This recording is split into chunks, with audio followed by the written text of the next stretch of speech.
श्री गोपाळ कृष्ण भगवान की जय। लिळा नंबर 125।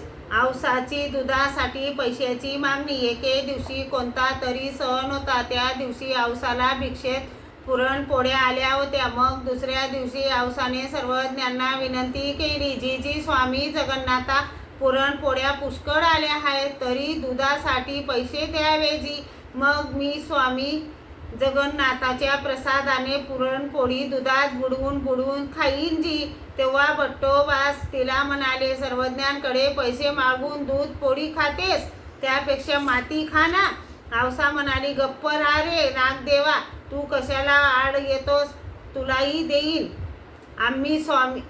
आम्ही स्वामी जगन्नाथाची लेकरे की, मग आम्ही स्वामी जगन्नाथाला नाही मागणार तर कोणाला मागणार। सर्वज्ञ म्हणाले, वानऱ्या नायकाला दुधासाठी पैसे द्या हो। मग बट्टोबासांनी पैसे दिले। औसाने दूध आणले। मग दूध आणि पुरणपोळीचे पोटभर जेवण केले। श्री गोपाळ कृष्ण भगवान की जय।